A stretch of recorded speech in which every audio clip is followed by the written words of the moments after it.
Inama yahuzaga Ubushinwa na Afrika beraga i Beijing yarangije imirimo yayo kuri uyu wa kane. Perezida Xi Jinping yatangaje ko igihugu cye kizagenera Afrika inkunga ingana na miliyari 50 mu gihe cy'imyaka 3. Ku murongo wa telefone ndi kumwe na Olivier Nduhungirehe, Minisitiri w'Ububanyi n'Amahanga w'u Rwanda ukiri mu Bushinwa. Ikaze ku Ijwi ry'Amerika. Murakoze kunyakira. None niki kintu gikomeye Afrika yungukiye muri iyi nama i Beijing?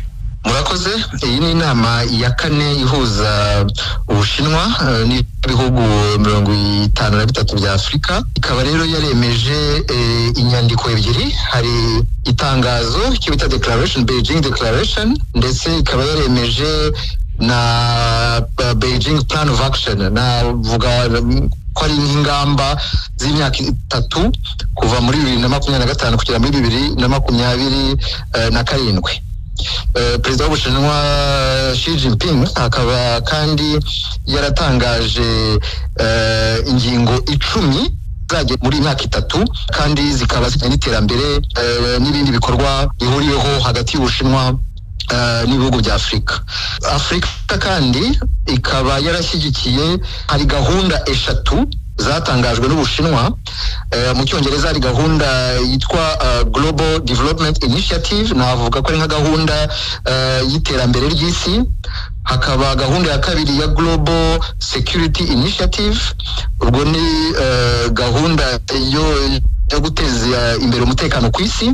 Hakaba na gahunda ya Global Civilization Initiative, ariyo navuga guteza imbere umuco n'umwimerere gakondo w'ibihugu ku isi. Ibyo rero twarabishyigikiye kandi n'iyo Plan of Action, kuvuga gahunda y'ibikorwa, aho yemeye kuzatanga miliyari 50 z'amadolari, harimo 29 z'inguzanyo ku giciro giciriritse, hakaba miliyari 11 z'inkunga, ndetse na miliyari 10 z'ishoramari z'ibigo by'ubucuruzi byo Bushinwa muri Afrika. None se muri izo miliyari, zaba izishoramari zaba izinguzanyo cyangwa se imfashanyo, niki u Rwanda ruzabonamo? Muri iyi nama u Rwanda n'Ubushinwa byashyize umukono ku itangazo joint statement. Ibihugu byombi byashyigikiye iyi gahunda y'ingingo 3 y'Ubushinwa bise Global Initiatives, kandi Ubushinwa bukaba buzafatanya n'u Rwanda mu kurwanya ingengabitekerezo ya jenoside ndetse n'ibigo z'urwango. Naho u Rwanda rukaba rwarashyigikiye ko habaho Ubushinwa bumwe, One China Principle, akaba ariyo twongeye gushyigikira, kandi tukaba dushyigikiye yuko Ubushinwa buharanira ubumwe bw'abanyagihugu. Ku byerekeye iterambere, hari imishinga myinshi yatangiye n'indi irimo izatangira mu bihe bizaza, cyane cyane mu rwego rw'uburezi, mu rwego rw'ibikorwa remezo, mu rwego rw'ubuhinzi, rw'ikoranabuhanga, ndetse no kurengera ibidukikije. Hari nk'ibya bitaro bya Masaka muzi ko birimo byubakwa ku nkunga y'Ubushinwa. Hari imihanda irimo yubakwa n'indi izubakwa ku nkunga y'Ubushinwa. Hari ibijyanye n'uburezi, hari ibijyanye no kuhira imyaka n'ibindi.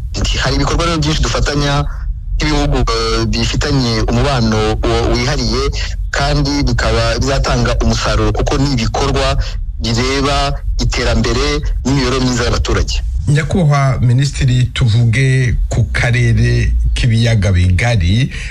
Amakuru atugira haravuga ko hari inama yabaye hagati y'abashinzwe iperereza b'u Rwanda na Kongo, babifashijwemo n'ushinzwe iperereza wa Angola, bagahurira i Rubavu barebera hamwe uko ikibazo cy'intambara ibera mu burasirazuba bwa Kongo cyarangira, uko ingabo z'u Rwanda zava muri Kongo, nuko umutwe wa FDLR wacibwa intege ukamburwa intwaro. Ibyavuye mu nama y'i Rubavu bizashyirwa mu bikorwa ryari?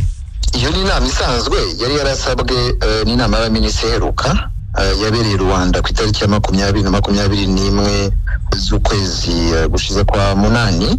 Icyo gihe twasabye impuguke mu byerekeye iperereza guhura ku itariki ya 29 n'itariki ya 30 kugira ngo bakomeze kuganira kumeranyijwe ko bijyanye na za gahunda zo kurandura burundu uriya mutwe wa FDLR ndetse no kureba gahunda ya za mesure zo kwirengera zashyizweho n'u Rwanda kubera icyo kibazo cya FDLR. Ibyo rero ni bisanzwe, ni inama zihoraho kuko abaminisitiri bahuye buri gihe baha impuguke urubuga rwo kugira ngo nabo baganire baduhe raporo, hanyuma rero abaminisitiri bicare nabo bige kuri izo raporo. Inama rero itaye abaminisitiri bizaba ku itariki ya 14 Nzeri, tukaba tuziga kuri raporo y'izo mpuguke. Olivier Nduhungirehe, Minisitiri w'Ububanyi n'Amahanga w'u Rwanda, ndabashimiye cyane ku bw'aka kanya muhaye Ijwi ry'Amerika. Nk'uko Minisitiri w'Ububanyi n'Amahanga w'u Rwanda Olivier Nduhungirehe yabivuze, abakuru b'inzego z'iperereza b'u Rwanda, Repubulika ya Demokarasi ya Kongo na Angola bahuriye i Rubavu mu Rwanda mu mpera z'ukwezi gushize kwa munani. Inama yabereye i Rubavu yari iyobowe na Mathias Bertino Matombo uyobora ibiro bishinzwe iperereza hanze y'igihugu muri Angola, akaba ari nawe wari umuhuza w'ibiganiro hagati ya General de Brigade Jean Paul Nyirubutama wungirije umuyobozi w'urwego rw'igihugu rushinzwe iperereza n'umutekano mu Rwanda n'umuyobozi w'ibiro bya gisirikare bishinzwe iperereza General Christian Ndaiwel. Wumvikanye ku byemejwe muri ibyo biganiro na Justin Inzun Kakiyaki wari uhagarariye ushinzwe iperereza muri Kongo mu biganiro byabereye i Goma iminsi 10 mbere y'uko bibera mu Rwanda. I Rubavu niho impande zose uko ari 3 u Rwanda, Kongo na Angola nk'umuhuza bashyize umukono kuri raporo yerekeranye n'umutekano n'amahoro mu burasirazuba bwa Repubulika ya Demokarasi ya Kongo na gahunda inoze yo guca intege umutwe wa FDLR no kuvana ingabo z'u Rwanda muri Kongo. Ikinyamakuru Africa Intelligence kivuga ko iyo gahunda izakorwa mu ntera 10 mu gihe cy'iminsi 120 ikazabimburirwa n'amanama hagati y'abayobozi b'ingabo n'abashinzwe iperereza b'u Rwanda na Kongo kugira ngo bahane amakuru kandi basuzumire hamwe uko ikibazo giteye. Africa Intelligence ikomeza ivuga ko intera yo guca intege umutwe wa FDLR irimo nibura iminsi 5 y'ibikorwa bya gisirikare bizibasira uwo mutwe bikozwe n'ingabo za Kongo FARDC zishobora kuzafatanya n'ingabo z'u Rwanda.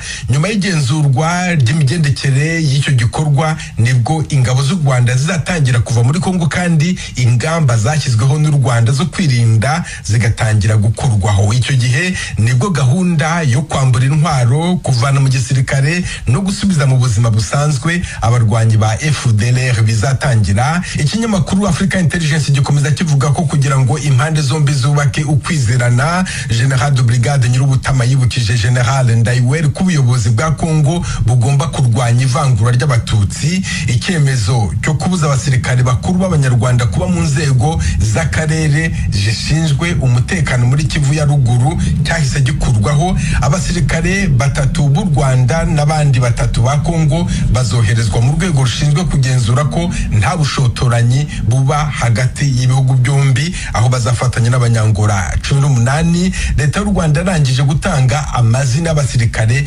3 yifuza kuzohereza i Goma. Ikindi Kigali na Kinshasa bumvikanyeho nishyirwaho ry'urwego rushinzwe kugenzura ko ibihugu byombi bifite umutekano. Itariki ruzatangiraho gukora izemezwa n'inama y'abaminisitiri b'ububanyi n'amahanga b'ibihugu byombi izabera i Rwanda mu minsi iri imbere. Mukomeje kumva radio y'Ijwi ry'Amerika ivugira Washington DC mu Kirundi n'Ikinyarwanda. Mu Rwanda, Vena Rutunga wahoze ayobora ikigo cya Izari Rubona cyakoraga ubushakashatsi mu buhinzi n'ubworozi yahamwe n'icyaha cya genocide ahanishwa gufungwa imyaka 20 muri gereza. Inkuru irambuye Eric Wagirubusa. Iki gihano urukiko rukuru rwahanishije wari umuyobozi w'ikigo cya Izari Rubona rwagishingiye ku isesengura rwakoze rikomoka ku bimenyetso byatanzwe n'ababuranyi bombi ku byaha bya genocide. Ubushinjacyaha bumurega. Ubushinjacyaha bwari bwasabiye bwana Vena Rutunga igihano cy'igifungo cya burundu muri gereza. Bumurega ubwicanyi bwa bamwe mu bari abakozi ba Izari Rubona ndetse n'impunzi z'abatutsi zari zahungiye ku musozi wa Gakera hafi ya Izari Rubona. Urukiko mu isesengura rwakoze rwabanje kwibaza niba hari uruhare rwa rwa Rutunga mu iyicwa ry'abatutsi mu gutanga ibikoresho byakoreshejwe mu kwica abatutsi, uruhare mu iyicwa ry'abatutsi bakoraga muri Zari Rubona, n'uruhare rwa Rutunga mu gusaba abajandarume baje muri Zari Rubona bahagera bakica abatutsi mu Gakera babarirwaga hagati y'igihumbi n'ibihumbi 2,000. Rutunga we avuga ko yagiye guhuruza abo bajandarume mu mugambi wo kugira ngo barinde umutekano w'ikigo yarakuriye nyuma yaho byemejwe n'inama y'abakozi ba Zari Rubona. Avuga ko bahageze bagakora ikinyuranyo bityo ko Rutunga atagombye kubiryozwa. Kuri iyi ngingo urukiko rwavuze ko rusesenguye bumwe mu buhamya bw'abatangabuhamya rusanga bukwiye gushingirwaho nk'ikimenyetso simusiga. Rwashimangiye ko Rutunga ariwe wazanye abajandarume bishe abatutsi bo muri Zari Rubona no ku musozi wa Gakera. Rwavuze ko ubuhamya bwabo ari nta makemwa. Gusa urukiko rwasanze Rutunga ku giti cye nta gikorwa cy'ubwicanyi yakoze nko gufata intwari iyo ariyo yose ngo agire uwavutse ubuzima. Nicyo kimwe no gutegera ndetse no guhemba abisha abatutsi muri Zari Rubona mu kiswe kubahemba ikimasa n'inzoga mu bikorwa by'ubwicanyi. Rwavuze ko bamwe mu batangabuhamya bavuguruzanya. Urukiko rukuru kandi rukavuga ko rutashingira ku buhamya n'ibimenyetso by'abatangabuhamya batandukanye. Rwavuze ko butagaragaza uruhare rwa Rutunga mu gutegera cyangwa guhemba abishe n'abashyinguye abatutsi mu kigo cya Zari Rubona. Kumfu z'abakozi b'abatutsi bo muri Zari Rubona nta bimenyetso by'ubushinjacyaha bidashidikanywaho bigaragaza uruhare Rutunga yaba yarabigizemo nk'uko urukiko rubivuga. Rukavuga ko abajandarume Rutunga yasabye aribo bisha abatutsi barimo uwitwa Hepa Kalisa. Rwamuhamije urwo ruhare ariko ruvuga ko abatangabuhamya kuri iyi ngingo nta bimenyetso bidashidikanywaho bigaragaza ko yagize uruhare mu mfu z'abatutsi yayoboraga. Kubijyanye n'intwaro gakondo abatangabuhamya bavuga ko zifashishijwe mu iyicwa ry'abatutsi bigizwemo uruhare n'uwayoboraga Zari Rubona, rwasanze nta bimenyetso bifatika bigaragaza ko Rutunga yatanze amabwiriza ayo ariyo yose yo gutanga ibyo bikoresho. Rwanzuye ko ku cyaha cya jenoside nta gikorwa cyo kwica Rutunga ubwo yakoze, ahubwo ko hagomba kurebwa uruhare rwe mu kuzana abajandarume muri Zari Rubona.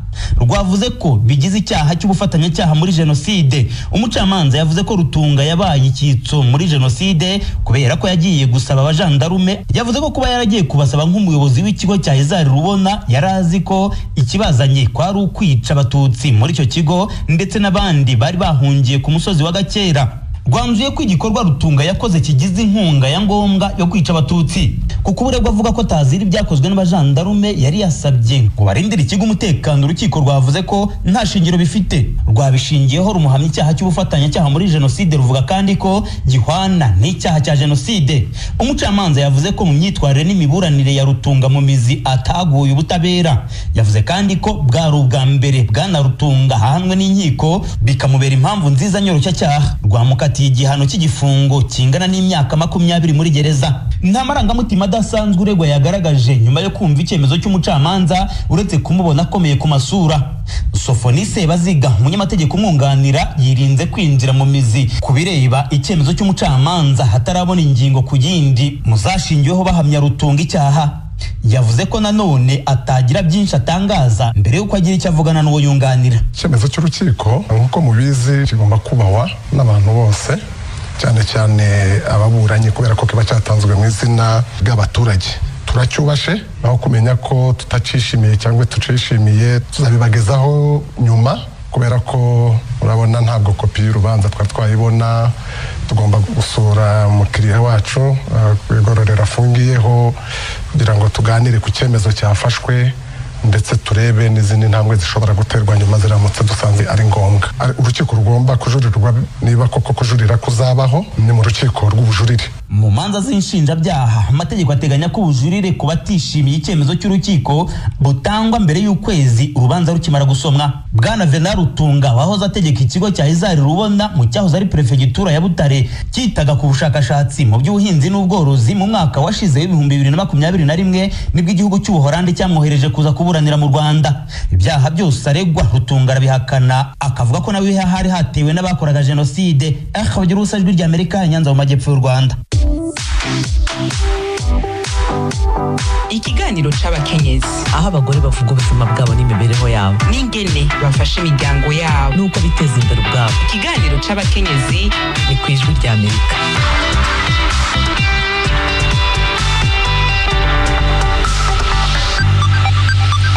ikiganiro cy'abari n'abategarugori kiribanda ku burenganzira bw'umugore nko kubasha gutanga ibitekerezo bye